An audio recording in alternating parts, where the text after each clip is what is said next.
Hi, I'm Brian Noble, CEO of Family Policy Institute of Washington. And I'm Brad Payne. I'm president of FPIW Action. Just a simple disclaimer, nothing in this video is to be construed as an endorsement of the candidate, nor the candidate's endorsement of FPIW, nor FPIW action. It's simply a public service to get to meet and greet the candidates. Also, this will be recorded and placed on several platforms. Brad? All right, Keith, good morning. Thank you for joining us. We appreciate you having taken the time to be with us. Happy to do it. First part question, kind of three parts to it. First is just your name and the position you're running for our listeners. And then if you just kind of introduce yourself and give us a little background, and then maybe even talk about your family a little bit. Okay. Well, I'm Keith Goehner. I'm currently a state representative. I live in Dryden, and I've been married for, well, just next month will be 50 years to my wife, Lisa. We have three children and eight grandchildren. We live on our orchard that has been in the family for a number of years. And I actually didn't intend to be an orchardist, but that's kind of the way my life panned out. Coming out of college, I taught school. But my I guess where I'm coming from, I've been a public servant. I served as a Chelan County commissioner. I've been on the school board and numerous other community groups, but I just enjoyed being of service. So that's kind of my background. That's what motivates me to do what I'm doing. Awesome. Our second question is you mentioned your motivation for what you're doing. How do you see public service and what gives you that drive to get up every morning? What's motivating that? Well, honestly, back in the day, I was always involved in politics. I mean, I've always been interested, but as far as actually being in office, if there was somebody else that would represent my views, I was good with that.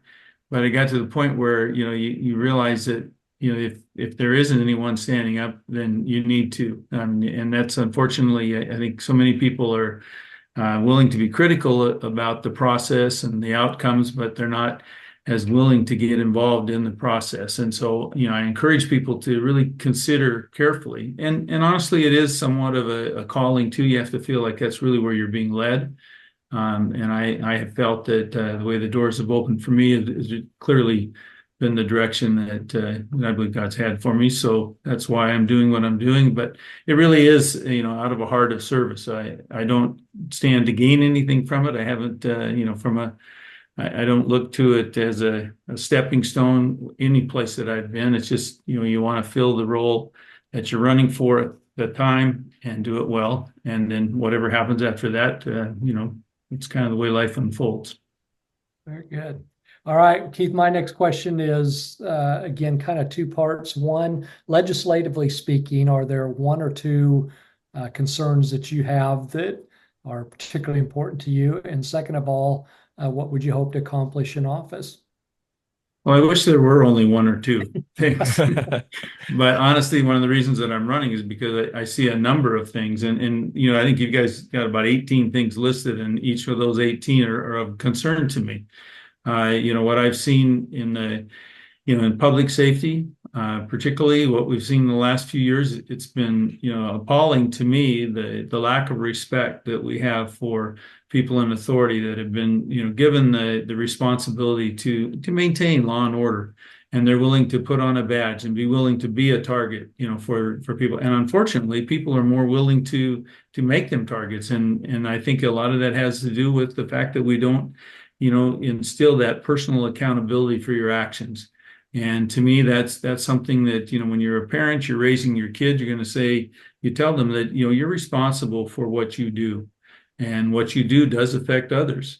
And in society, if we're, constantly trying to, I guess, placate people who are habitual offenders, and we don't hold them accountable, then I think what we do is we send a message that, authority really doesn't matter. You can do your own thing. And I think that's probably part of the problem in life, is that there are things that have been clearly established as good, solid principles for life. And if you, adhere to those, you will have better outcomes in your life. And what we see is that, people are trying to redefine what we have known to be true for years. But, as I said, public safety is one thing that, the personal accountability in our legal system right now is a very big concern for me. We've got issues, from a standpoint of just the planning process. We talk about affordable housing, and yet, we don't really want to drill down to what is driving up the cost of housing. When we talk about regulations and the environmental impacts and the kinds of things that, in the permitting process, we continue to layer more and more on and making things more costly, and then wonder, well, why do things cost more? I mean, we need to connect the dots, basically. I'm very concerned about the affordability of the state of Washington. And what we see, where people have lived in their homes for many, many years, and now they're saying, I can't afford to stay in my home because even my tax bill is more than what I can afford. So, I mean, we need to be more comprehensive in what we do and how we legislate. I'd like to see more collaborative efforts. So one of the things that I've tried to do in the 6 years that I've been in the legislature is to build relationships across the aisle, help people understand how some of this legislation that is coming down, how it impacts individuals. And it's not just about the topic, but it's about, the consequences of that being enacted into law. So there's a lot that is going on. I would say transportation issues are really critical in our state right now. Our infrastructure is crumbling around us, whether it's roads, bridges, or ferries. I mean, you name it. I mean, we've got issues that need to be addressed, and we're really going down a pathway that doesn't allow for the money that's being generated right now to be spent in a way that is being most productive. We've got a lot of principles, a lot of ideas that we'd like to see happen, and some of that just kind of revolves around the climate issue. And we're not getting a return on our investment, and that's what troubles me, is that the investments we're making are really not benefiting the people of Washington. But as you can see, there's a lot of things that I'm passionate about. No, I hear you. Go on for quite some time. No, it's great. Our fourth and final question is that, like you just mentioned, FPIW action, and FPIW have 18 initiatives or policies that we're working towards to steward the best that we can. You mentioned about 6 or 7 or 8 of those. Any other ones that you want to make a comment on, whether it's individual freedom, homelessness, addiction recovery, liberty, that kind of thing?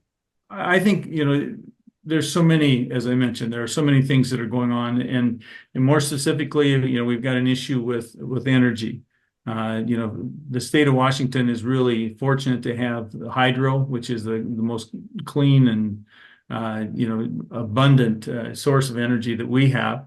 And yet, what we're doing when we talk about, banning the natural gas, I mean, I think we need to be very careful in what we're doing and how we're doing things, so that we really are mindful of who's being left behind. Because if we ban natural gas, for example, there's a lot of lower income people, particularly, that will be significantly impacted. Everybody will be if you have to retrofit your home. But those are the kinds of things that, as I said, it bothers me to not have those conversations.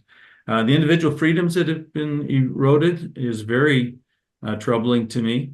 And some of the things that we've done, I honestly think we're trying to reinvent life, in a sense, and I think that we need to just step back and say, well, what were the basic principles that we had when we established? And there's some things that are time honored that don't ever change, and those are the kinds of things, in my mind, that we need to enforce and build on, so that we can have a stable and a very successful outcomes for people in the state of Washington. All right. Well, Keith, thank you so much. I know that we could talk for a long time. As you said, we could turn this into an hour interview easily, but we appreciate you coming on, sharing your views. Thank you so much for the years you've already provided in service to the people of Washington State. We certainly appreciate your representation, and we wish you much success in the next few weeks leading up to the primary. So, all right, thank you. Again. All right. Well, I'm Brad Payne with FPIW Action. And I'm Brian Noble with FPIW. Just a friendly reminder that nothing in this video is to be considered an endorsement of the candidate, nor the candidate's endorsement of FPIW, nor FPIW Action. Like we like to say around here, go out there and love your neighbor by faithfully stewarding the public square.